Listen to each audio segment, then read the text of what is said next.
History is often told through the clash of swords, the rise of empires, and the roar of crowds. It is written in the blood of kings and the ink of treaties.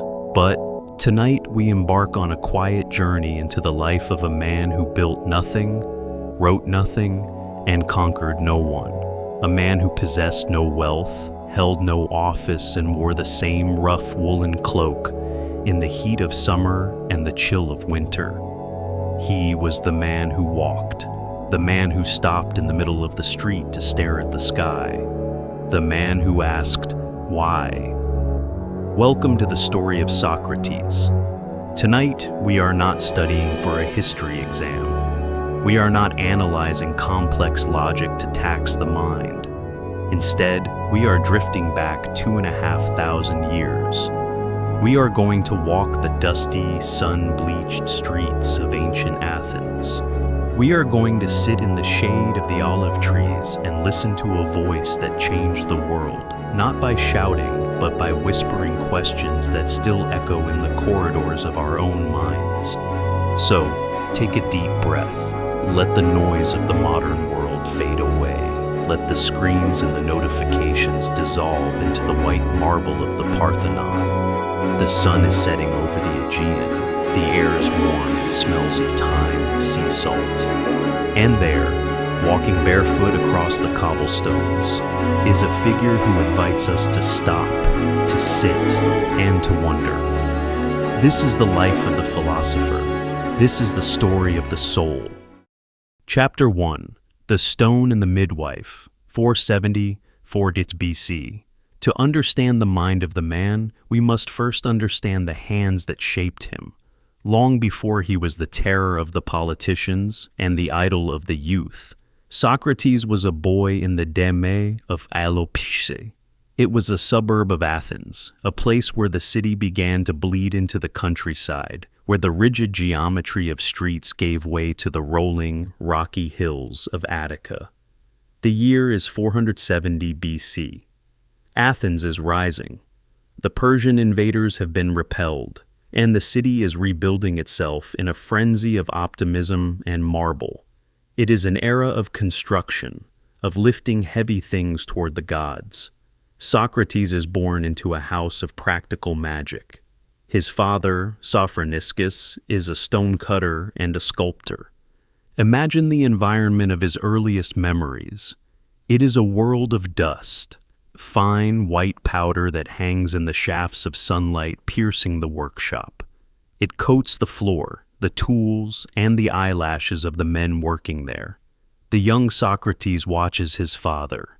He sees a rough, shapeless block of marble, fresh from the quarries of Mount Pentelicus. To the untrained eye, it is just a rock. But Socrates sees something else. He sees a form sleeping inside the stone. He does not add to the rock. He takes away. He subtracts. With every strike of the mallet against the chisel, clink, clink, clink, he removes what is not necessary. He chips away the excess until the truth of the shape is revealed. Keep this image in your mind. The young boy, watching the art of removal, watching how the removal of the false reveals the true. Years later, he would not sculpt stone, but he would sculpt souls. He would chip away at the pretenses, the lies, and the arrogant beliefs of the men he met, striking them with questions until only the truth remained. But there was another presence in that house, his mother, Phaenarete. Phaenarete was a midwife. Her work was not with cold stone, but with warm blood and breath. She was a woman who assisted in the arrival of new life. In the quiet hours of the night, young Socrates would see her leave the house, rushing to the aid of a neighbor. He would hear the stories of labor, of pain, and finally, of the cry that signals a new existence. She taught him that you cannot create life for someone else. You can only help them bring it forth. You can only assist in the delivery. These two influences, the father who cuts away the excess and the mother who delivers the new, formed the bedrock of his character. He was not a beautiful child. History is kind enough to record that even as a boy, Socrates was distinctively odd-looking. He had a broad, flat nose, wide-set, bulging eyes, and thick lips. In a city that worshipped physical perfection, where statues of Apollo set the standard for beauty, Socrates was an anomaly. He was like the Cellini statues found in the gift shops of the temples. Ugly, pot-bellied figures that were hollow inside. But when you opened these statues, they contained golden figurines of the gods. The exterior was rough, terrestrial, even comical. But the interior held the divine. As a boy, he walked the hills of Alopes, feel the dry grass brushing against his ankles, feel the heat of the Greek sun beating down on his neck. He was strong, stocky, and incredibly resilient. While other children played at being heroes or politicians, Socrates was often found staring, just staring, watching a lizard sunning itself on a rock, watching the geometric patterns of a spider web. He received the standard education of an Athenian citizen. He learned to read and write. He memorized the verses of Homer. Sing, O Muse, of the rage of Achilles. He learned the lyre, his thick fingers plucking the strings, finding the mathematical harmony in the music. He learned gymnastics, wrestling in the palestra, his body becoming a block of dense muscle. But there was a restlessness in him, a sense that the explanations given by the teachers were incomplete. They told him that things happened, that the sun rose, that the seasons changed, that the gods were angry or pleased, but they rarely explained why. One afternoon, in the fading light of his father's workshop, holding a chisel in his own hand, he might have looked as a finished statue, a statue of Hermes, perhaps. It was perfect, smooth, silent, and he realized that stone, no matter how beautifully carved, could not speak back. It could not answer. He wanted to talk to the living. Athens was becoming the school of Hellas. Philosophers from the east and west were flocking to the city. Anaxagoras was there, teaching that the sun was not a god, but a red-hot stone larger than the Peloponnese. The sophists were arriving, men who claimed they could teach you how to win any argument for a fee. The young stonecutter listened. He walked into the city, leaving the dust of the workshop for the dust of the Agora. Heaped the statesmen in their fine robes, the merchants shouting their prices, the generals boasting of victories. He saw that everyone seemed to be very sure of themselves. The politician was sure of justice. The general was sure of courage. The priest was sure of piety. But when Socrates looked at them, really looked at them with those wide, bulging eyes, he didn't see the finished statues. He saw the rough blocks of stone. He saw the excess. He saw the shapelessness hiding beneath the robes. And he felt the first stirrings of his life's work. He felt the chisel in his mind. He felt the urge to ask, "Are you sure?" The sun sets on his youth. The stonecutter's son is becoming a man. The Golden Age is in full bloom, and the Parthenon is rising on the Acropolis, gleaming white against the blue sky. But down below, in the shadows of the streets, a different kind of structure is being built. A structure of logic, of ethics, of an unyielding search for the good. It begins not with a shout, but with a silence. The silence of a young man thinking. Chapter 2. Iron and Snow, 455-432 BC. We often picture philosophers as frail old men sitting in comfortable chairs, holding scrolls. We imagine them soft, pampered by the indoors, living only in the mind. Erase that image. Socrates was a man of iron. Before he was the sage of the city, he was a soldier of the state. He was a hoplite. To understand what this means, we must feel the weight. Imagine strapping 30 kilograms of bronze and leather onto your body, a breastplate that constricts your breathing, greaves that chafe your shins, a helmet that narrows your vision to a harsh rectangular slit. And then the shield, the hoplon, a massive circle of wood and bronze, heavy as a millstone, which you must hold up not just for yourself, but for the man standing to your left. In the year 432 BC, Athens is at war. The destination is Potidæa, a rebellious city in the far north. The climate is not the gentle warmth of Athens. It is a bitter, biting winter. The Athenian army lays siege to the city. It is a miserable campaign. The supplies run low. The soldiers are cold, hungry, and exhausted. They wrap their feet in layers of felt and sheepskin to ward off the frostbite. They huddle around fires, complaining, shivering, cursing the generals and the gods. But there is one man who walks barefoot on the ice: Socrates. The other soldiers watch him with a mixture of awe and annoyance. He wears the same thin woolen cloak he wears in summer. He marches without shoes. He eats the meager rations without complaint. When the plague of sickness moves through the camp, he tends to the sick with a strange, fearless calm. Alcibiades, the young, handsome, and reckless aristocrat, is there on the campaign. He later tells the story that defines the physical legend of Socrates. It happened during a skirmish. The lines broke, chaos erupted. Men were screaming, the mud was slick with blood. Alcibiades, wounded and fallen, was vulnerable. The enemy was closing in to finish him off. Most men would have run. The formation was broken. It was every man for himself. But Socrates stood his ground. He planted his feet in the mud. He stood over the fallen body of Alcibiades like a lion protecting a cub. He glared at the enemy through the slits of his helmet, his spear ready.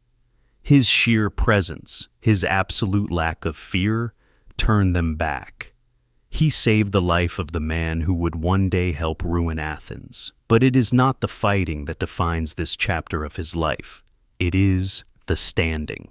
One morning, during the lull of the siege, Socrates began to think. He encountered a problem in his mind, a knot of logic he could not untie. He stopped walking.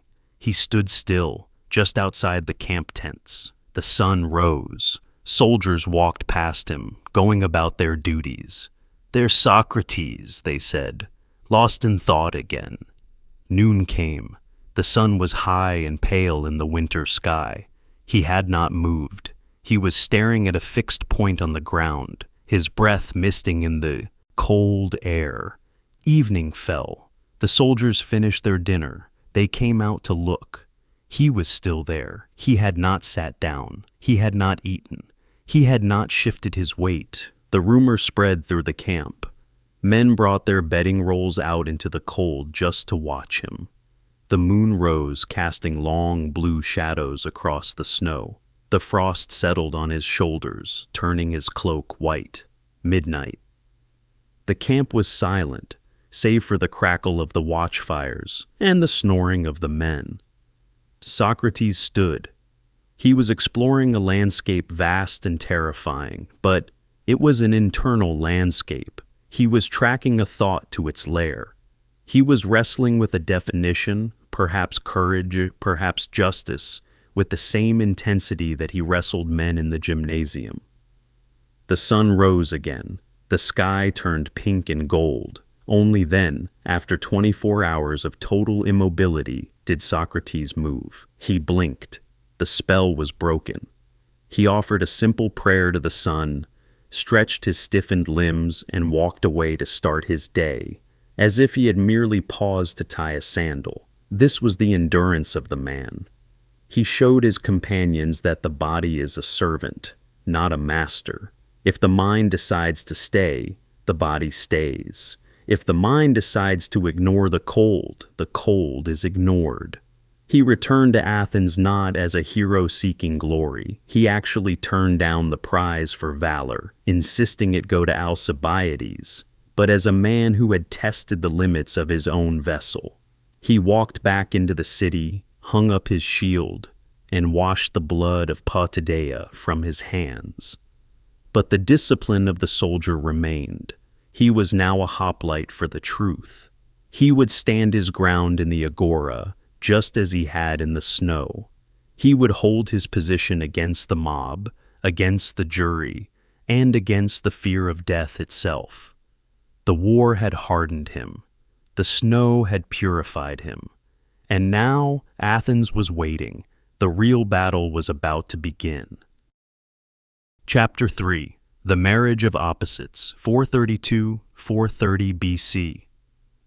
We leave the frozen silence of Potidaea and return to the heat and noise of Athens. We move from the battlefield to an arena that can be just as dangerous and far more complex, the home. History has been unkind to Xanthippe. For centuries, writers have used her name as a shorthand for a shrew, a nag, a woman of uncontrollable temper. They paint a caricature of a screeching wife pouring water over the head of the great philosopher, while he sits patiently, a martyr to domestic life. But let us slow down. Let us look closer. Let us peel back the layers of misogyny and gossip to find the human beings living within the walls of a modest house in Alopete. Socrates is now in his late 30s. He is a man who brings home no wages. He is a stonecutter who has stopped cutting stone. He is a soldier who has hung up his shield. He spends his days in the Agora, arguing about definitions of virtue with wealthy strangers, while the pantry shelf grows dusty and bare. Enter Xanthippe. She is likely much younger than him, perhaps 30 years his junior. She has married a man who is the talk of the town, yet who owns little more than the cloak on his back. She is the anchor to his balloon, while Socrates floats in the ether of abstract thought, contemplating the form of the good. Xanthippe is left to contemplate the price of olive oil and the scarcity of barley. Imagine the atmosphere of their home. It is small, dimly lit by oil lamps. The air smells of lentil soup and stale smoke. It is a place of friction. Socrates returns home after a long day of work, which is to say, a long day of talking. He walks through the door, his mind still buzzing with a conversation he had with a sophist about the nature of the soul. He is calm, he is detached. Xanthippe is waiting. She is holding their infant son, Lamprocles. She is tired. The reality of the city, the noise, the filth, the struggle, is etched into her posture. She speaks. Perhaps she asks where the money for the market is. Perhaps she asks why he insulted a powerful politician in public, risking their safety. Her voice rises. It is the sound of fear masked as anger. It is the sound of a woman trying to keep a household from dissolving into chaos. And how does Socrates respond? He does not shout back. He does not cower. He engages her. He treats her anger as a phenomenon to be observed, a force of nature like the wind or the rain. He once told a friend that he married Xanthippe for the same reason a horse trainer chooses a spirited horse. If I can handle her, he said, I can handle anyone. It sounds cruel to our modern ears, but look deeper. There is a strange symbiotic respect there. He did not want a silent, submissive wife who would fade into the background. He needed the challenge. He needed the gadfly in his own house to sting him, to remind him that he was human. Picture a scene in the courtyard. It is afternoon. The sun is hot. Xanthippe is shouting, her frustration boiling over. She overturns a table. The clay cups shatter on the floor. The neighbors peek over the wall, whispering, laughing. Socrates sits on a stool, watching the shards of pottery. He is not angry. He is thinking about attachment. He is thinking about how easily material things break.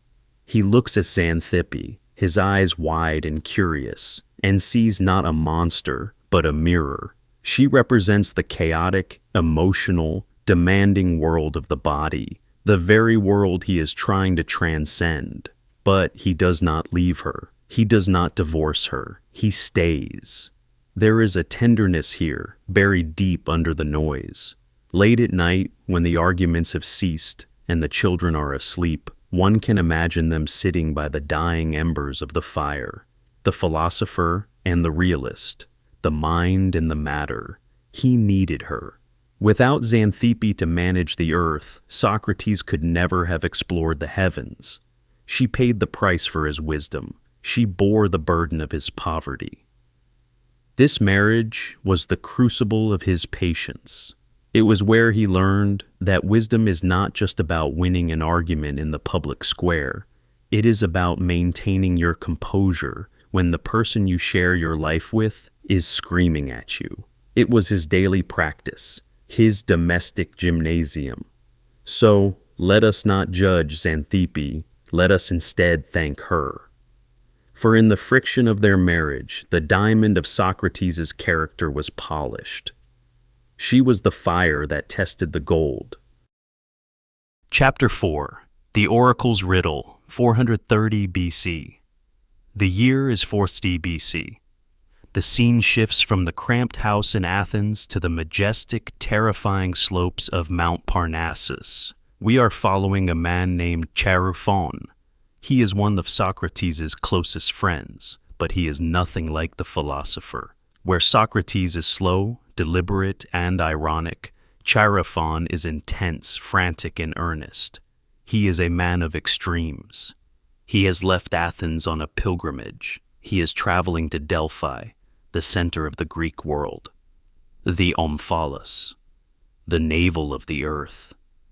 Imagine the journey. The air gets thinner. The olive groves give way to pine forests and jagged gray cliffs. The light here is different, sharp, piercing, divine. This is the domain of Apollo, the god of light, music, and prophecy. Chaerephon climbs the sacred way, passing the treasuries filled with gold, passing the statues of bronze charioteers. He washes himself in the Castalian spring, the icy water shocking his skin, purifying him for the encounter. He approaches the temple of Apollo. The air is thick with the smell of burning laurel leaves and heavy incense. He enters the sanctuary.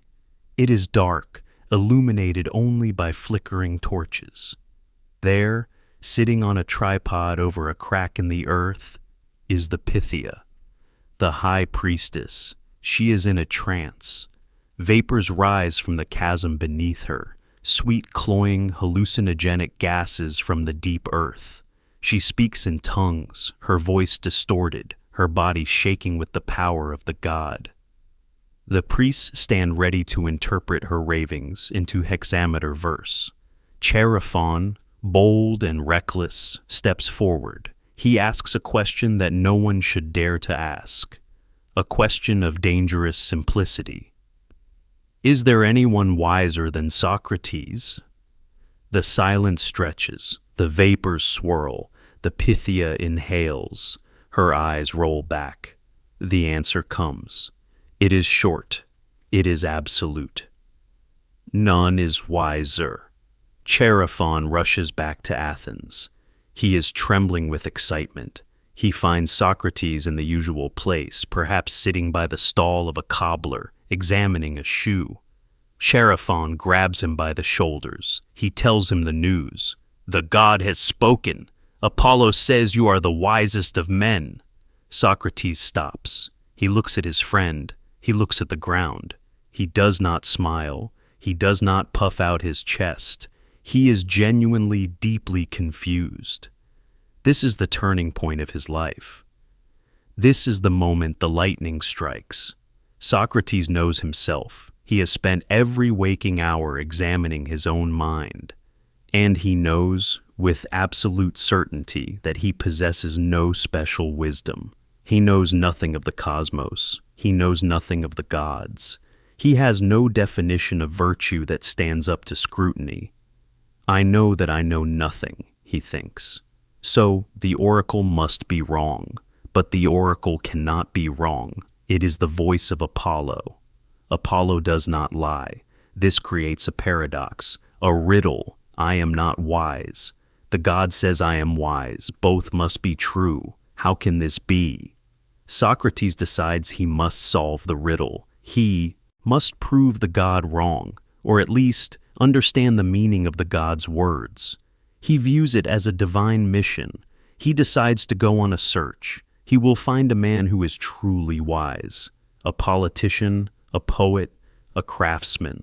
He will bring this man to the temple and say to Apollo, "Look, here is a man wiser than I. Your oracle was mistaken." He sets out into the streets of Athens with a new purpose. He is no longer just a curious idler. He is a man on a quest. He is a detective of the soul. He approaches a famous politician, a man revered for his intellect. A crowd gathers. Socrates begins to ask questions, gentle questions, respectful questions. "Sir, since you are wise, tell me, what is justice?" The politician answers with a confident cliché. Socrates asks a follow-up question. The politician clarifies. Socrates asks another. Slowly, painfully, the politician's confidence unravels. He contradicts himself. He gets angry. He realizes, in front of the crowd, that he does not actually know what he is talking about. He has the appearance of wisdom, but not the reality. Socrates walks away disappointed. He thinks to himself, "I am better off than he is, for he knows nothing and thinks that he knows. I neither know nor think that I know." This is the answer to the riddle. This is the wisdom of Socrates. It is not the possession of knowledge. It is the recognition of ignorance. It is the humility to admit that the human mind is limited. The wisdom that Apollo saw was simply an empty cup waiting to be filled. Everyone else in Athens was a cup already full of pride, full of assumptions, full of unexamined beliefs. Socrates accepts the burden. He realizes that his life is to be a service to the god.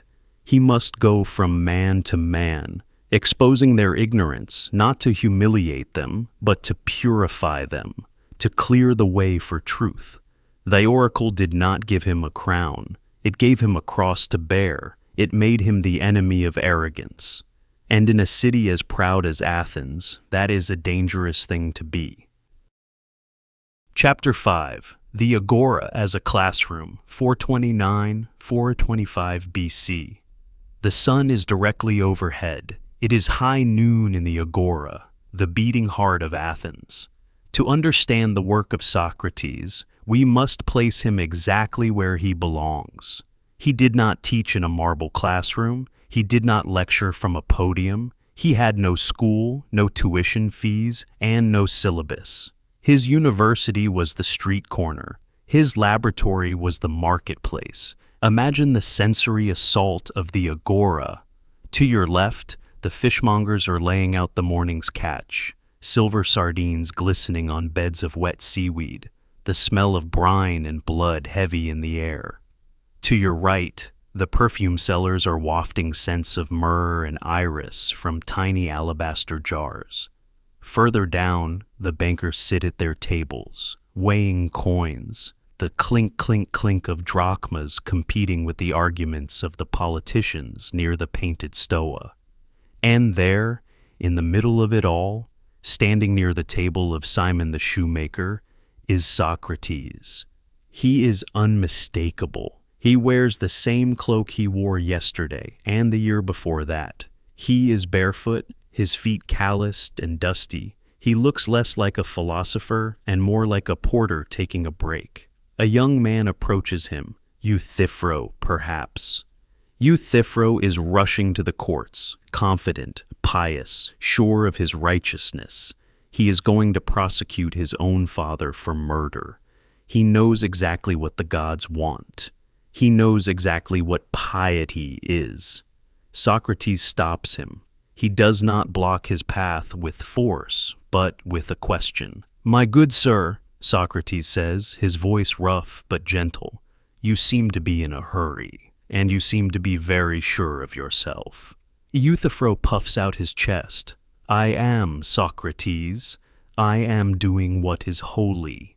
Holy, Socrates repeats, tasting the word like a wine connoisseur tasting a vintage.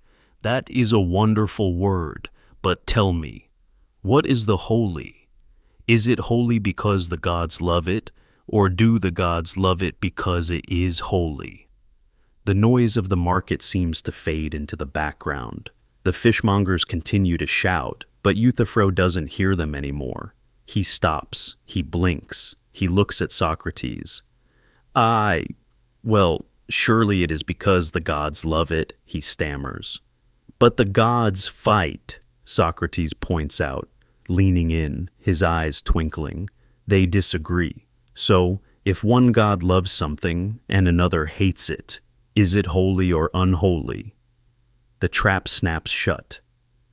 Not a trap of malice, but a trap of logic. This is the elenchus, the Socratic method. It is not a lecture, it is a dismantling. Imagine a weaver unpicking a poorly made tapestry, pulling the threads one by one until the image dissolves into a pile of yarn. Socrates pulls the threads of Euthyphro's definition. Passers-by stop to watch. A tanner, smelling of leather and oak bark, puts down his tools. A slave carrying a basket of olives pauses. They gather in a circle. It is the best entertainment in Athens, better than the plays, because it is real. They watch the great pretender, being stripped naked, not of his clothes, but of his ideas. Socrates is the midwife again. He is trying to help Euthyphro give birth to a true definition. But Euthyphro is finding that his mind is barren. He grows frustrated. He makes an excuse. I must go, Socrates. I have urgent business. He hurries away, confused, perhaps angry, but certainly less sure than he was 10 minutes ago. Socrates remains. He turns to the shoemaker. Well, Simon, he says, it seems we still do not know what piety is. Shall we try to define courage instead? This was his daily life. For years, he was the city's conscience. He was the voice that interrupted the transaction. In a place dedicated to commerce, to the exchange of goods for money, Socrates was dedicated to the exchange of illusion for truth. He loved this chaos. He loved the variety of humanity.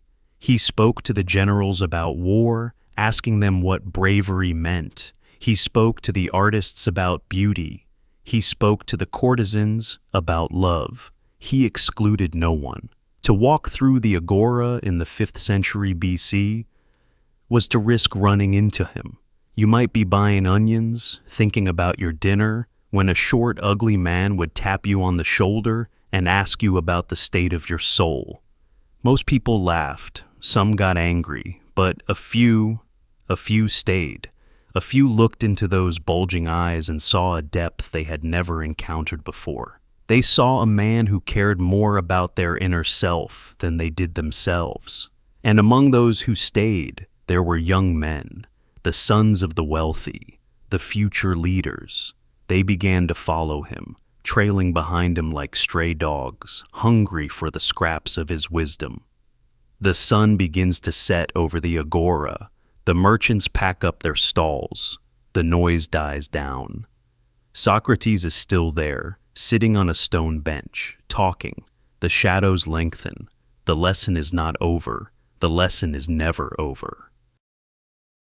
Chapter 6, The Golden Circle, 425-423 BC. We move now from the public street to the private courtyard. We move from the sun to the torchlight. Socrates is middle-aged now, in his mid-40s. He is poor, he is eccentric, and he is the most desired companion in Athens. But not by the women. He is desired by the golden youth. These are the sons of the aristocracy. They are the boys with the long hair, the expensive tunics, the horse, and the hunting dogs. They are the future of the empire. They have the best tutors, the best weapons, and the best wine. But they are bored. They are bored with their father's speeches. They are bored with the old traditions. they find in Socrates something electric.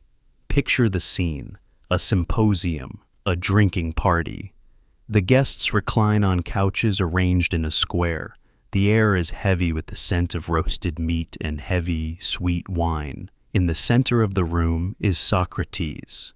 He is not drinking to get drunk, though he can outdrink any man in Athens without slurring a word. He is holding court. Around him are the faces of history. There is Plato, young, broad-shouldered. His name, Platon, means broad. A wrestler turned poet. He sits quietly, watching Socrates with intense, dark eyes.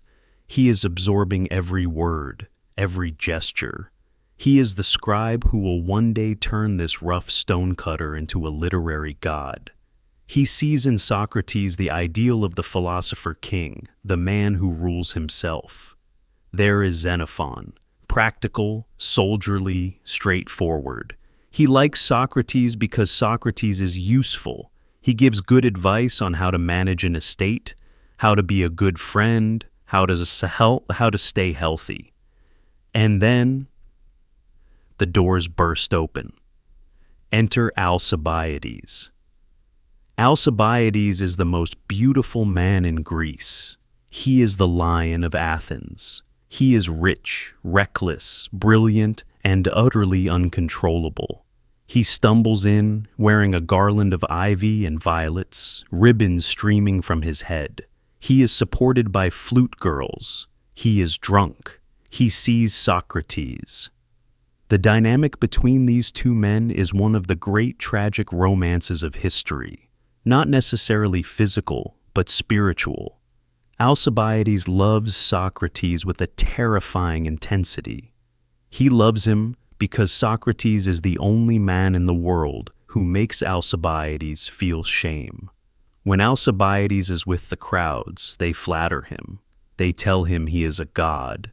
They tell him he should rule the world. But when he sits at the feet of Socrates, the old philosopher looks at him and says, "You are concerned with your body, your money, and your reputation. But what of your soul? You are a slave to the applause of the mob." Alcibiades weeps. He promises to change. He hides his face in his cloak, but then he leaves, and the world seduces him again. Tonight, in the script of our imagination, Alcibiades sits next to Socrates. He drapes his garland over the philosopher's bald head. He compares Socrates to the Silenus statues, ugly on the outside, divine on the inside. This man, Alcibiades tells the room, slurring his words, is the only one who can bring me down. I run from him like a runaway slave, because I know he is right, and I know I am weak. The other young men listen. They laugh, but there is an edge to it. This is the golden circle, and it is dangerous. The older generation of Athens, the fathers, the politicians, they are watching. They see their sons spending hours with this barefoot eccentric. They see their sons coming home and questioning the gods of the state. They see their sons mocking the democratic assembly, using Socratic logic to tear apart the speeches of their elders. They begin to whisper, Socrates is corrupting them. He is teaching them to disrespect authority. He is making the weaker argument appear the stronger. Socrates does not see the danger, or perhaps he does not care. He looks at these young men and sees potential. He sees the future. He wants to save them from the greed and ambition that is rotting Athens from the inside. He wants to turn them into true guardians of the state. But he is playing with fire. Alcibiades will go on to betray Athens.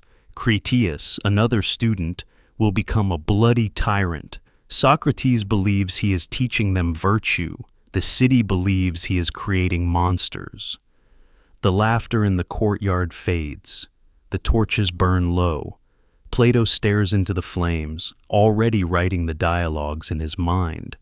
Alcibiades passes out on the couch, and Socrates sits awake, sober, staring into the dark, wondering if the seed he is planting will grow into a tree of wisdom or a poisonous vine that will strangle them all.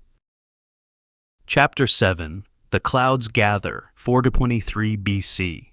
It is the year 423 BC. We must leave the intimate shadows of the symposium and step into the blinding light of the theater of Dionysus. Imagine sitting on the southern slope of the Acropolis. You are surrounded by 15,000 of your fellow citizens. The seats are carved from the living rock. The air smells of sweat, roasted garlic, and cheap wine.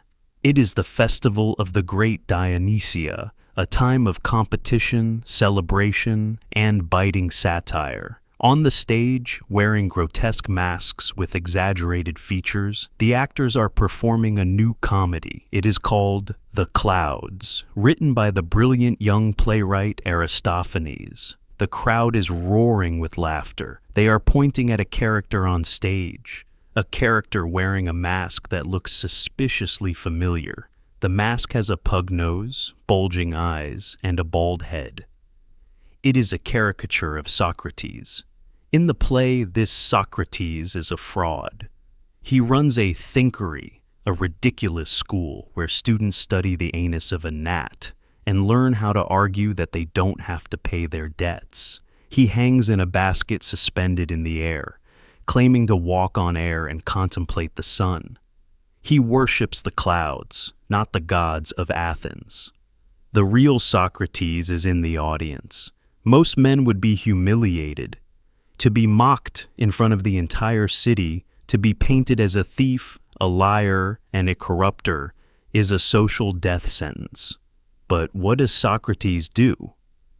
A foreigner sitting next to him whispers, "Who is this man they are mocking? Is he here?" Socrates hears this. Slowly, calmly, he stands up. He stands there in silence, his short, sturdy figure visible to the thousands on the benches above him.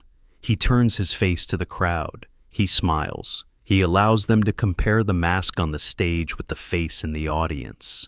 He does not heckle. He does not leave. He stands there with a supreme, terrifying confidence. He treats the mockery as he treated the wind in winter. Something that happens, but something that cannot touch the soul. The laughter changes. It shifts from ridicule to a grudging respect. "Look at him," they whisper. "He doesn't care." But this moment is darker than it seems. While Socrates laughs it off, the seed is planted. For the common people of Athens, the farmers, the tanners, the rowers who do not have time for philosophy, this play is their only education about Socrates. They do not see the seeker of truth. They see the dangerous weirdo who teaches children to beat their fathers. Aristophanes has turned the philosopher into a clown. But clowns can be dangerous. The image of the sophist Socrates, the man who makes the worse argument the stronger, burns itself into the collective memory of the city.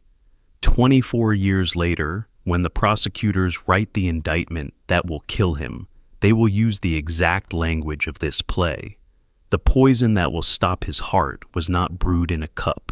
It was brewed here, in the laughter of the theater. The sun beats down. The actors dance. The crowd cheers. And Socrates sits back down, adjusting his cloak, watching his own reputation crumble, and wondering, perhaps, if the comedy is actually a tragedy in disguise. Chapter 8. The Plague and the War, 422-415 BC. The laughter of the theater fades into a silence broken only by the sounds of suffering. Athens is under siege. The Peloponnesian War, the great suicide of Greece, is dragging on. The Spartans burn the fields outside the walls every spring. The olive trees are chopped down. The vineyards are trampled. The population of Attica has crowded behind the long walls of the city. The streets are packed. Sanitation fails. The water is tainted. And then the ships arrive from the east, carrying not grain, but death. The plague. It is a horror beyond description. Thucydides, the historian who survived it, tells us of the burning fever, the unquenchable thirst, the skin breaking out in blisters and ulcers. Men dive into rain tanks to cool their burning bodies. The temples are filled with corpses. The laws of gods and men dissolve. People stop fearing the gods because the pious die just as quickly as the wicked. They stop fearing the laws because they do not expect to live long enough to be punished. Athens becomes a city of ghosts. The smoke of funeral pyres hangs over the Acropolis like a shroud. The smell of burning juniper and pitch, futile attempts to purify the air, cannot mask the scent of decay. Where is Socrates? He is not hiding in the countryside. He is not fleeing on a ship. He is walking the streets. He is immune, whether by some genetic miracle or the sheer force of his constitution. The plague does not touch him. He walks through the wards of the dying. Imagine him sitting by the bedside of a student or a stranger. The man is feverish, terrified, gripping Socrates' hand. "Why?" the man gasps. "Why is this happening? Where are the gods?" Socrates does not offer false comfort. He does not say, "You will be fine." He does not say, "The gods have a plan." He sits in the presence of death with the same curiosity he brought to the banquet. He speaks of the soul. He speaks of the difference between the body, which is currently failing, and the mind, which can remain free.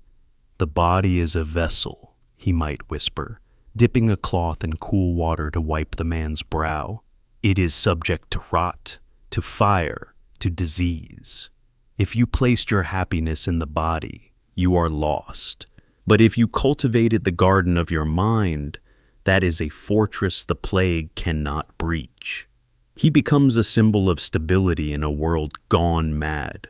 While others are looting empty houses or drinking themselves into oblivion to forget the terror, Socrates is unchanged. He still asks questions. He still seeks the definition of the good, even when the bad surrounds him on every side. But the city is changing. The trauma of the plague breaks the spirit of Athens. The optimism of the Golden Age is dead, burned on the pyres. In its place grows a hardness, a cynicism. The people are angry. They are looking for someone to blame. They blame Pericles, their leader. They blame the gods.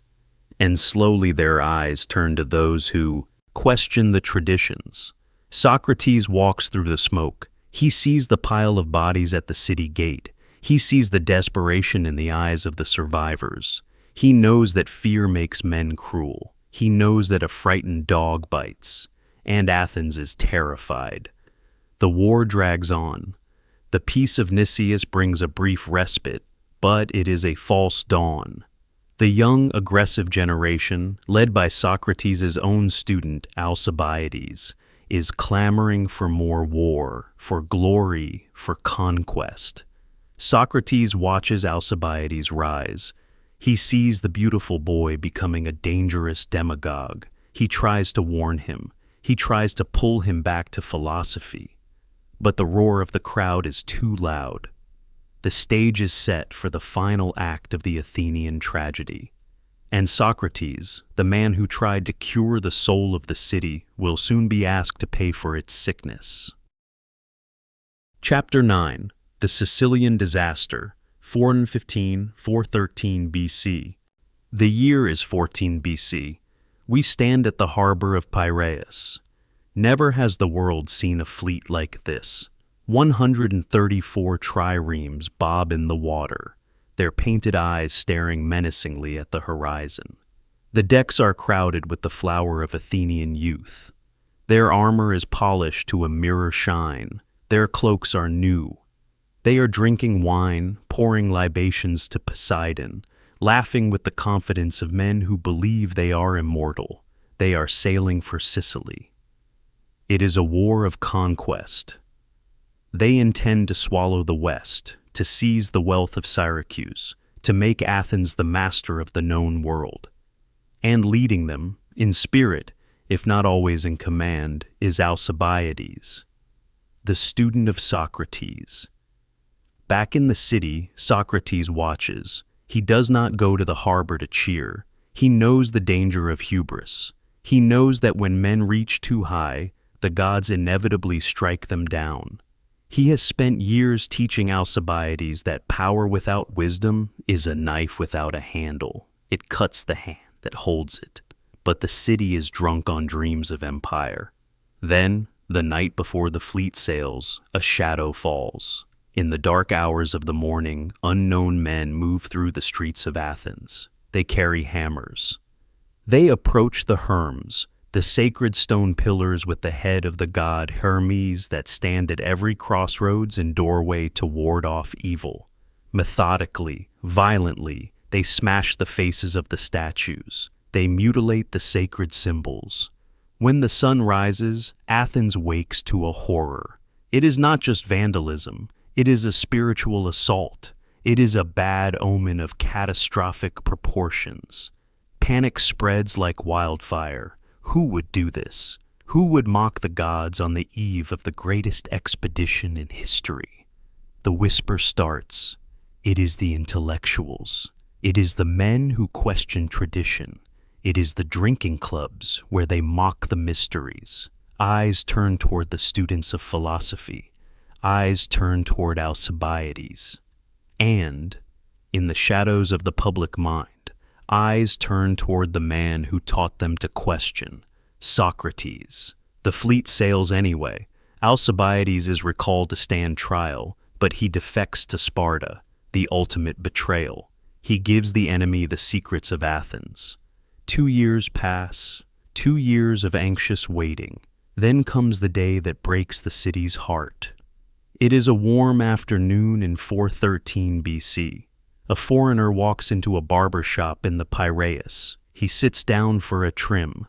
Casually, while the barber works the razor, the stranger mentions the terrible news from Sicily.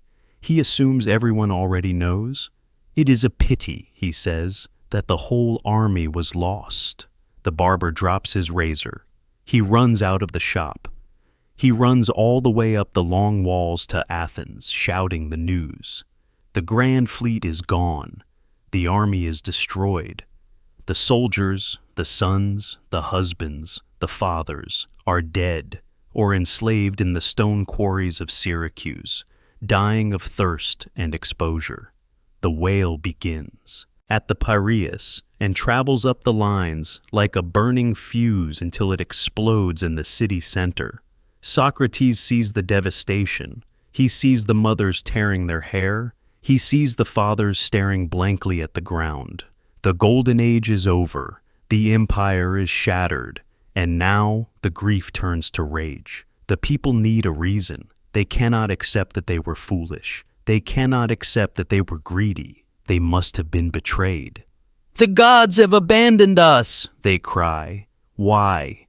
"Because we allowed atheists to live among us," the priests answer. "Because we allowed sophists to corrupt our sons. Because we let men like Socrates talk about new gods and question the old ones." Socrates walks through a city that is rapidly closing its mind. The open debating society of the Periclean age is gone. Athens is becoming a fortress of paranoia. The neighbors who once laughed at his eccentricities now watch him with suspicion. He is no longer just a gadfly. In the eyes of a grieving, terrified city, he is becoming a scapegoat. Chapter 10. The Resistance, 411-404 BC. The war is lost, but the fighting continues. Athens is stripping the gold from the statues to pay for ships. The government is collapsing. Democracy falls. A coup installs the 400, an oligarchy of ruthless men. Then democracy returns, but it is a mob rule, violent and unstable. It is the year 406 BC. We are at the Nix, the hill where the assembly meets. The weather is stormy. Rain lashes against the faces of the thousands of citizens gathered there. But the storm in the sky is nothing compared to the storm in the assembly. The topic is the Battle of Arginusae. The Athenian fleet won the battle, but a storm prevented the generals from rescuing the survivors in the water. Thousands of Athenian sailors drowned. The mob wants blood. They want to execute the 8 generals who commanded the fleet, all of them, in a single vote, without a trial. This is illegal. The laws of Athens state that every man has the right to a separate trial, but the mob does not care about the law. They care about vengeance. "Kill them!" they scream. "Death to the traitors!" Politicians are terrified. They know that if they try to stop the vote, the mob will kill them too. One by one, the presiding officers back down. They agree to put the illegal motion to a vote, except for one man. By a stroke of pure chance, the lottery of the gods, Socrates is serving on the council of the Prytany that day. He is the epistates, the chairman, the man holding the staff of authority. He sits on the stone bench, looking out at the sea of angry faces. They are screaming at him. They are shaking their fists. Friends whisper in his ear, "Socrates, just let them vote. Save yourself. They will tear you to pieces." Socrates sits like a boulder in a rushing river. He remembers the oath he took. "I will rule according to the laws." He stands up. The crowd quiets down, expecting him to capitulate. "I will not," he says. His voice is not loud, but it carries. "It is against the law to try men collectively. I will not put the motion to a vote." The roar that follows is deafening. Men rush the platform. Threats of death are hurled at his face. But Socrates does not flinch. He looks at them with that same calm, analytical gaze he used in the marketplace. He is not being stubborn for the sake of it. He is demonstrating the supreme philosophy. It is better to suffer injustice than to commit it. He would rather die right there, torn apart by his own neighbors, than violate his soul by breaking the law he swore to uphold. For hours, the standoff continues. He holds the entire city at bay with his moral will. Eventually, the meeting ends in chaos. The next day, under a new chairman, the generals are condemned and executed, a decision Athens would bitterly regret only months later. But Socrates had drawn his line. Years later, the government changes again. The Spartans conquer Athens in 404 BC. They install the 30 tyrants, a brutal puppet regime led by Critias, a former student of Socrates. The terror begins. The 30 are executing wealthy citizens just to steal their property. They want to implicate Socrates in their crimes to stain his reputation. They summon him. They order him to go to Salamis and arrest a man named Leon, an innocent man, so he can be executed. "Go," they command. "Bring him to us." To refuse the 30 is death. They have killed 1,500 Athenians in 8 months. Socrates listens to the order. He nods. He walks out of the rotunda. But he does not go to Salamis. He simply goes home. He walks back to his small house, to Xanthippe and the children. He sits down. He waits for the soldiers to come and kill him. He will not arrest an innocent man. He will not participate in evil, neither for the democracy nor for the tyranny. He serves a higher law. He is saved only by luck or providence. The government of the 30 collapses shortly after, overthrown by a rebellion. The soldiers never came, but the die is cast. Socrates has proven that he is uncontrollable. He is a man who cannot be bought, bullied, or frightened. To the politicians rebuilding the fragile democracy, such a man is not a hero. He is a threat. He is a reminder of their own cowardice, and for that, he will not be forgiven. Chapter 11. The Teacher of Tyrants, 404-403 BC. The 30 tyrants have fallen. A civil war, bloody and brief, has swept them away. The Democrats have returned from exile, marching down from the mountains to reclaim the city. But as the dust settles, a terrible silence descends on Athens. It is the silence of a family that has just stopped fighting, where everyone is bruised and everyone is guilty. To heal the city, the new government declares an amnesty. It is a beautiful Greek word, amnestia, meaning forgetting. It is illegal to prosecute anyone for crimes committed during the Civil War. They are trying to bury the hatchet, but you cannot legislate memory. In the dark corners of the taverns, in the back rooms of the shops, the people remember. They remember who led the 30 tyrants. It was Critias, the cruelest, most bloodthirsty of them all, the man who ordered executions as casually as ordering dinner. And who was Critias's teacher? Who walked with him in the Agora? Who sharpened his mind? Socrates. This is the shadow that now hangs over the philosopher. It is no longer just about his annoying questions. It is about blood. The people look at Socrates and they do not see a saint. They see the man who trained the monsters. They see the intellectual father of the tyranny. Socrates walks through this hostile city. He must feel the eyes on him. He must see the parents who lost children to Critias's execution squads turning their backs when he approaches. Does he defend himself? Does he shout, "I tried to stop them. I refused to arrest Leon"? No. He continues his work. He continues to question. But the atmosphere has changed. The playful banter of the Golden Age is gone. The questions now feel dangerous. When he asks a politician about justice, it sounds like a mockery coming from the teacher of a tyrant. The amnesty protects him from legal prosecution for the past, but it cannot protect him from the hatred of the present.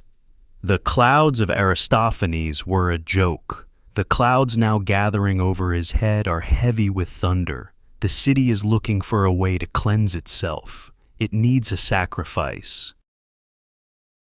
Chapter 12. The Restoration and the Grudge, 403–400 BC. Enter Anytus. If Socrates is the hero of our story, Anytus is the antagonist. But he is not a villain from a cartoon. He is a man of conviction. He is a hero of the Restoration. He fought in the mountains to bring democracy back. He is wealthy, powerful, and deeply traditional. He is a tanner by trade, a man of the earth, a man of business. And he hates Socrates. Not just for politics, but for something personal. Anytus has a son. He wanted his son to take over the family business, to be a tanner, to be a respectable citizen. But the boy met Socrates. The boy fell in love with philosophy. He started looking at his father's tannery with disdain.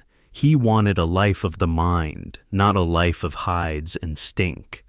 Anytus blames Socrates for corrupting his son. He sees Socrates as a Pied Piper, leading the children of Athens away from their duties, away from their fathers, and into a cloud cuckoo land of useless logic. We find Anytus in a room with two other men. Miletus, a young, hook-nosed poet with wispy hair and a high, strident voice. He is a religious fanatic, obsessed with piety. He is the face of the prosecution. Lycon, an orator, a man of words, representing the professional class that Socrates has humiliated for decades. The three of them are plotting. They cannot sue Socrates for his connection to Critias. The amnesty forbids it.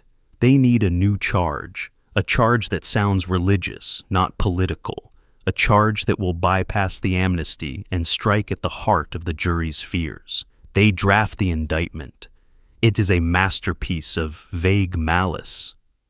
Socrates is guilty of two things. First, of not believing in the gods the city believes in, and of introducing new divinities. Second, of corrupting the youth. The penalty demanded? Death. It is 389 BC. The winter is turning to spring.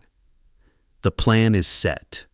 They are not just trying to win a case, they are trying to exorcise a ghost. They believe that if they kill the questioner, they can kill the questions. They believe that without Socrates, Athens will return to the good old days of obedience and tradition. They are wrong, but they do not know it yet. Chapter 13. The Indictment, 309 BC. It is a morning like any other. Socrates is walking near the royal stoa, the office of the king Archon, the magistrate who deals with religious crimes. He meets Euthyphro again, the man we met years ago. They chat. The irony is thick. Euthyphro is there to prosecute his father. Socrates is there to be prosecuted. Socrates sees the indictment posted on the wall. It is written on a whitened board. The letters are stark and black. Socrates of Alopacy is guilty of rejecting the gods recognized by the state and of introducing new divinities. He is also guilty of corrupting the youth. Penalty: death. Socrates reads it. He does not tremble. He does not look for a lawyer. He reads it with the same detached curiosity he would apply to a geometric diagram. So, he might think, this is how the city repays its gadfly. He knows this is serious. In Athens, a trial is not decided by a judge. It is decided by a jury of 501 citizens, a cross-section of the city, 501 men who have suffered through the war, the plague, and the tyranny, 501 men who are looking for someone to blame. His friends urge him to prepare a defense. There are professional speechwriters, logographers, who offer to write him a tear-jerking speech. They tell him to bring his wife and children to the court, to have them weep and beg for mercy. That is the custom. That is how you win. Socrates refuses. I will not use tricks, he says. I will not manipulate the emotions of the jury. I will speak only the truth. If the truth saves me, good. If the truth kills me, good. He views the trial not as a battle for his life, but as his final and greatest philosophical examination. He is going to put Athens on trial. He is going to ask the 501 jurors to define justice. The date is set. The wooden ballot box is prepared. The hourglass, the water clock that times the speeches is filled. Socrates goes home. He sleeps soundly. The next time we see him, he will be standing on the podium, facing the mob, armed with nothing but his voice and his conscience. Chapter 14. The Apology, 399 BC. The atmosphere in the courtroom is electric. It is hot. The jurors are packed in tight. They are farmers, potters, veterans. They are tired of words. They want a show. Meletus has given his speech. He has shouted. He has waved his arms. He has called Socrates a villain and an atheist. The crowd cheered. Now, it is Socrates' turn. He stands up. He is 70 years old now. His hair is white. His beard is unruly. But his back is straight. He wears the same old cloak. He begins to speak, but he does not speak like a defendant. He speaks like a teacher. Men of Athens, he begins, I do not know how my accusers affected you. As for me, I was almost carried away in spite of myself. So persuasively did they speak. And yet, hardly a word of what they said is true. This speech, the apology, which means defense, not I'm sorry, is one of the greatest works of literature in human history. But imagine hearing it live. Imagine the audacity. He tells them he is not a teacher because he accepts no money. He tells them he is not wise, but that he is on a mission from God to test the wisdom of others. He compares himself to a gadfly, a stinging fly, sent by the gods to wake up a lazy horse, Athens. If you kill me, he warns them, You will not easily find another like me. The crowd grumbles. They are insulted. He is calling them lazy. He is saying he is a gift from God. He cross-examines Meletus right there in the court. He ties the poor poet in knots. He makes Meletus admit that Socrates is the only man in Athens who corrupts the youth, while every other citizen improves them. The crowd laughs, but it is a nervous laughter. Socrates is winning the argument, but he is losing the room. He is refusing to play the game. He is refusing to be humble. He sees the anger in their eyes. He knows the verdict is coming, but he does not stop. He looks at the 501 faces and tells them that a life without philosophy, a life without asking, "Who am I?" is not worth living. The unexamined life is not worth living. The water clock runs out. The herald strikes the staff. The voting begins. The jurors line up. They hold a small bronze disc. If they hold it by the hollow hub, it is guilty. If they hold it by the solid hub, it is innocent. They drop the discs into the urn. Clink, clink, clink. The count is made. Guilty, 280. Innocent, 221. It is close. A shift of only 30 votes would have acquitted him. But the verdict is in. He is guilty. Now comes the sentencing phase.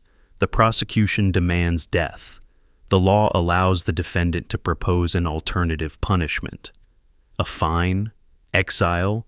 If Socrates suggests exile, they will accept it.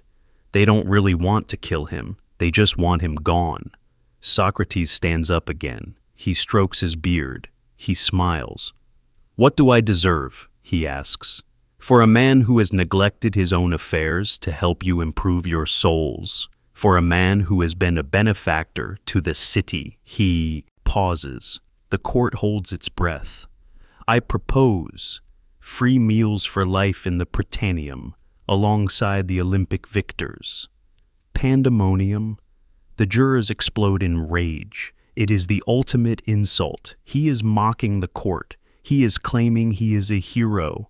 He eventually offers a small fine of 30 minae, paid by Plato and friends, but the damage is done. The jurors vote again on the sentence. This time, the vote for death is overwhelming.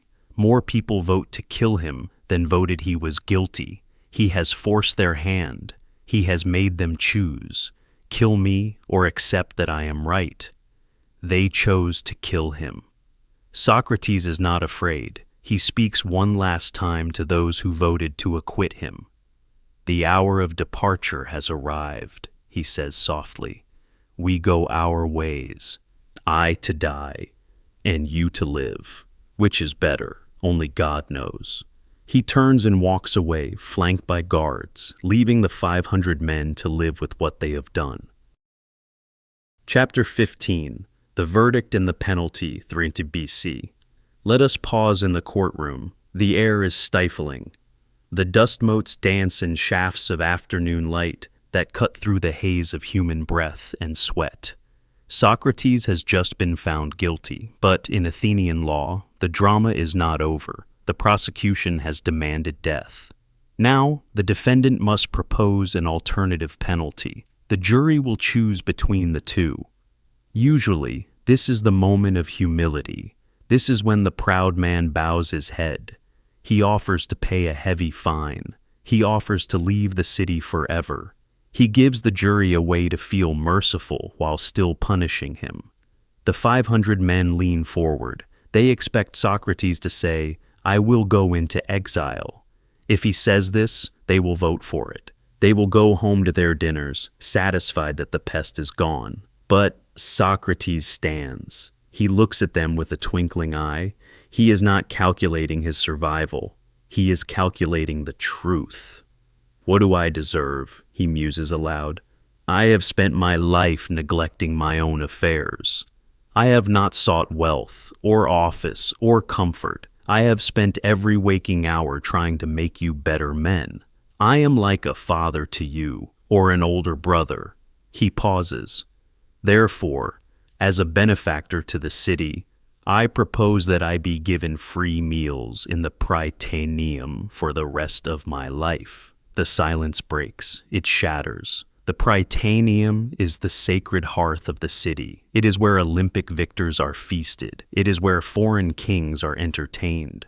Socrates is not just refusing to beg. He is claiming a prize. He is saying, "You should not be killing me. You should be honoring me." It is the most audacious moment in the history of trials. It is a slap in the face to the jury's vanity. To them, it is arrogance. To Socrates, it is simple logic. If he is a good man, he deserves good treatment. The mood in the room turns ugly. The men who voted for his innocence are embarrassed. The men who voted for his guilt are furious. Socrates eventually, at the urging of Plato and Crito, offers a financial fine of 30 minae, but the damage is done.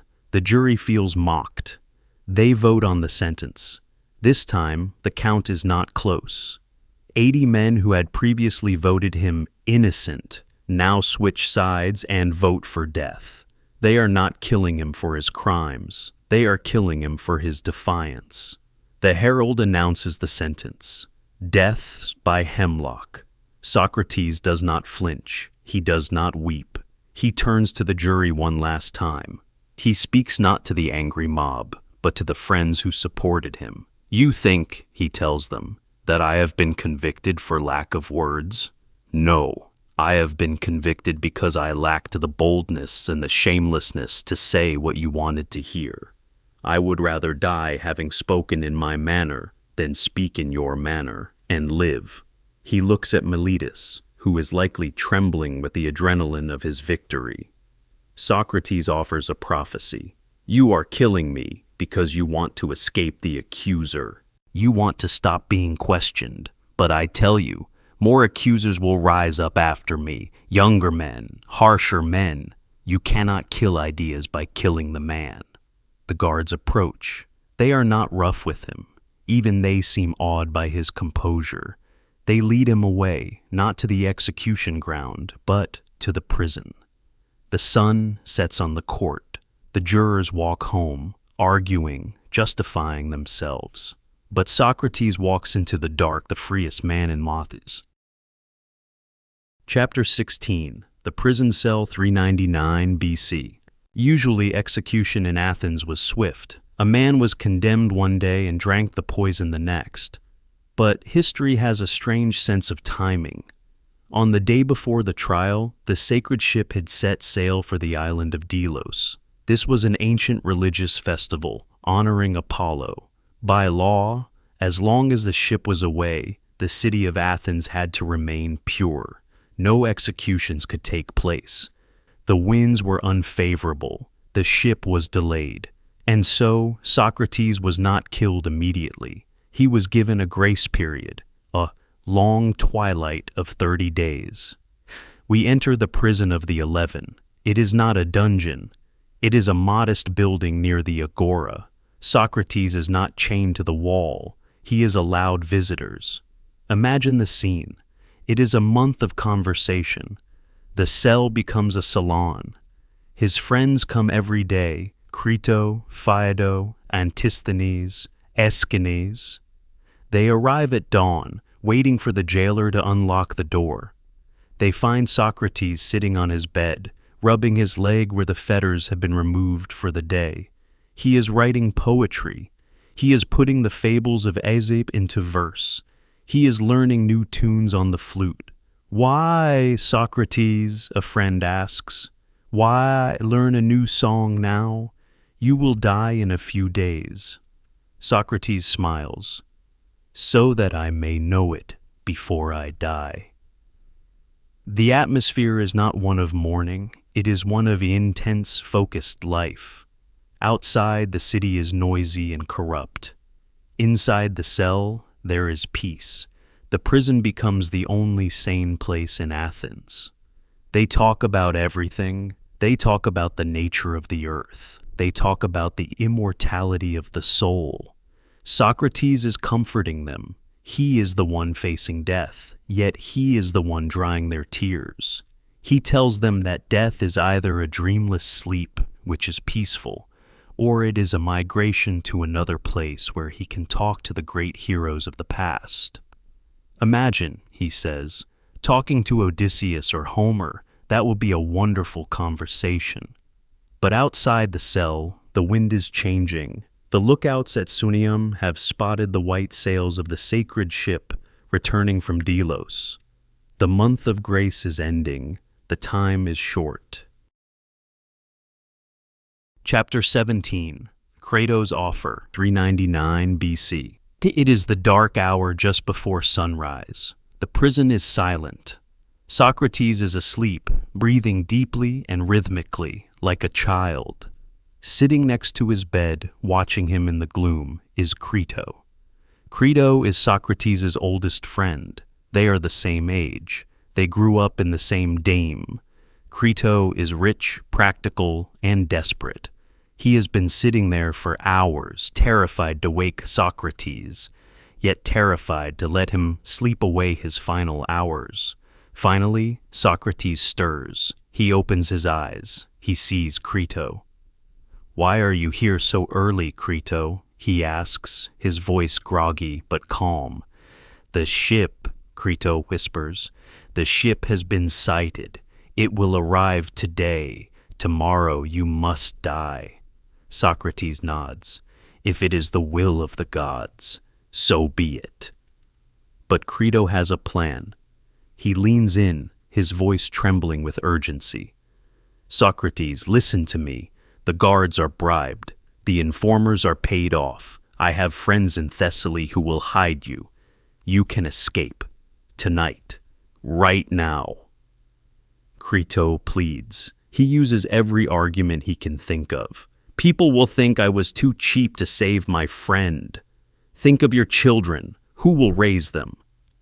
It is unjust to let your enemies win." It is a tempting offer.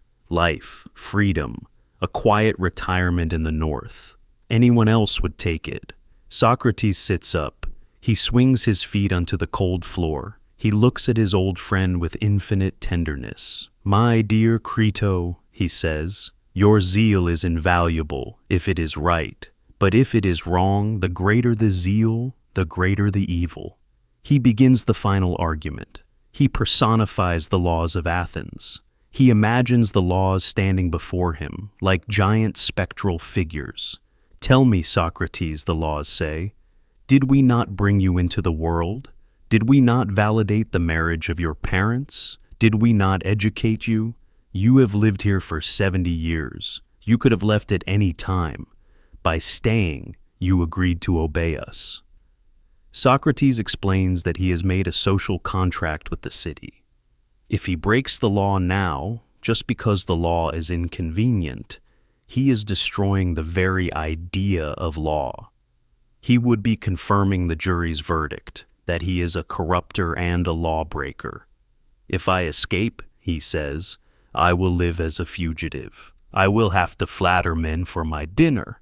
And when I die and go to Hades, the laws of the underworld will not receive me kindly, knowing I destroy their brothers, the laws of Athens." Crito listens. His arguments crumble. He realizes, with a breaking heart, that Socrates is not just a body to be saved. He is a soul to be preserved. To save the body, Crito would have to kill the soul. "I have nothing more to say, Socrates," Crito whispers. "Then let it be, Crito," Socrates says, "and let us follow this path, for God has led the way." The sun rises. The escape is abandoned. The door remains locked from the inside by the choice of the prisoner. Chapter 18. The Swan Song, 399 BC. The sacred ship has docked. This is the last day. The cell is crowded. Xanthippe is there, holding their youngest child. She is distraught. She cries out, "O Socrates, this is the last time your friend will speak to you, and you to them."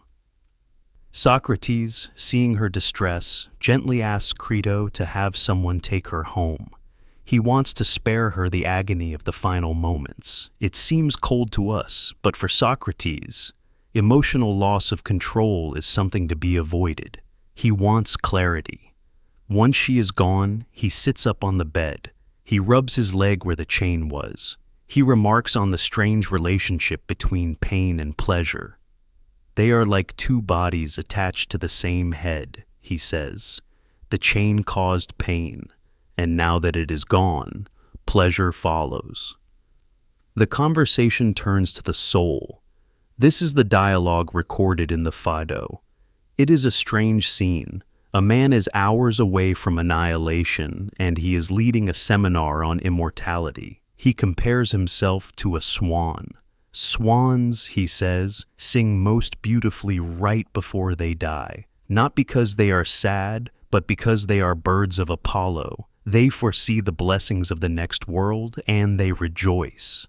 He argues that the true philosopher practices dying all his life. He tries to separate the soul from the distractions of the body. Death, then, is just the final, successful separation. It is a liberation. His friends, Simmias and Cebes, raise objections. They are terrified that the soul might dissipate like smoke. They argue. They push back.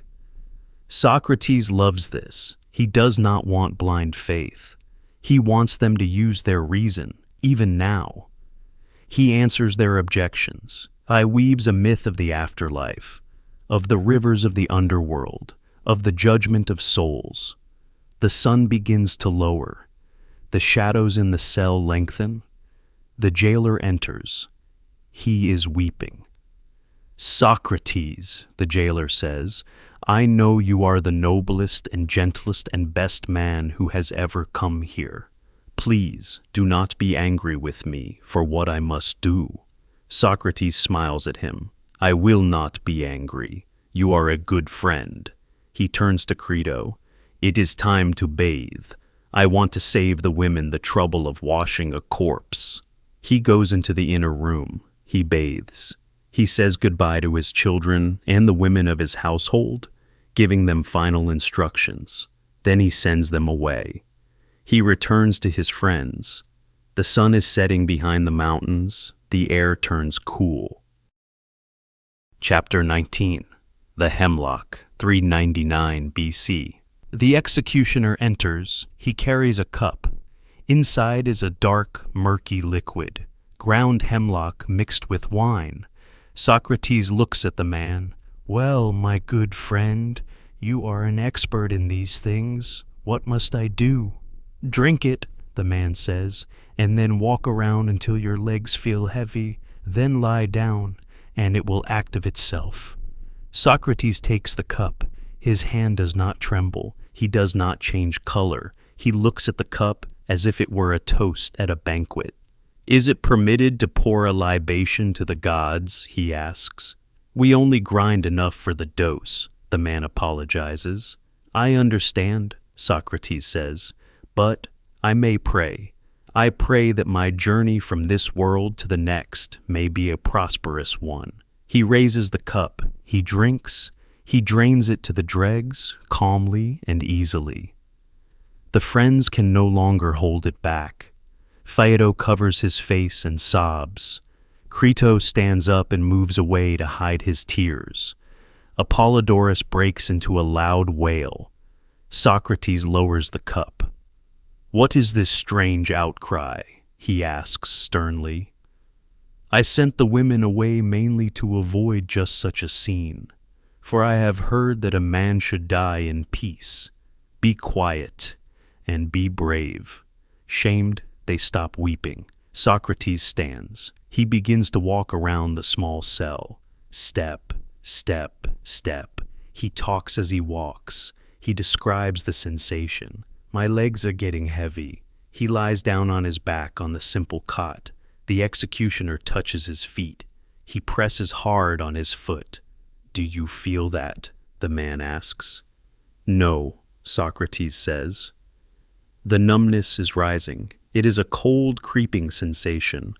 up the shins, up the thighs. The body is turning to stone. The man presses his abdomen. It is cold. Socrates uncovers his face one last time. He remembers a small debt. He speaks his final words. They are not grand. They are practical. They are ethical. Crito, we owe a rooster to Asclepius. Pay it and do not neglect it. Asclepius is the god of healing. Socrates is saying that death is the cure. He is being healed of the sickness of mortal life. It shall be done, Crito says. Is there anything else? Silence. Socrates' eyes are fixed. His mouth is open. The great mind has stopped. The questioner is silent. Crito batches out and closes his mouth and his eyes. Such was the end, Phaedo would later say, of our friend who was, we may say, of all those of his time whom we have known, the best and wisest and most righteous man. The sun rises on Athens the next day. The market opens, the politicians speak. But something is missing. At first the city feels relief. The gadfly is gone. The annoyance has stopped. But slowly, a strange guilt begins to settle over the demos. The anger fades, and the shame arrives. They realize they have killed an old man who only wanted them to be good. The enemies of Socrates do not fare well. Meletus is banished. Anytus is stoned by the people of Heraclea. Athens tries to wash the blood from its hands. They commission a bronze statue of Socrates. They place it in the Pompion, a place of honor. But the bronze cannot speak. It cannot ask questions. The true monument is not built of metal. It is built of ink. Plato, the broad-shouldered wrestler, picks up his pen. He decides that Socrates will not die. He writes dialogue after dialogue, immortalizing every conversation, every joke, every brow furrow of his teacher. He builds a world where Socrates is always talking, always questioning, forever alive in the eternal present of the text. Xenophon writes his memoirs. Antisthenes founds a school. The schools of philosophy explode out of Athens like barks from a fire. The Stoics, the Cynics, the Skeptics, the Platonists, they all trace their lineage back to that one barefoot man in the Agora. Socrates never wrote a word, yet he is the main character of Western thought. Tonight, as we finish our journey, think of him. Think of the man who knew that he knew nothing. In a world that screams with certainty, where everyone knows exactly who is wrong and who is right, where anger is a virtue and listening is a weakness, Socrates still walks. He walks into our modern marketplaces, our social media feeds, our parliaments. He taps us on the shoulder. He looks at us with those bulging, kind, terrifying eyes. And he asks the only question that matters. You seem very sure of yourself, but tell me, what is it that you think you know?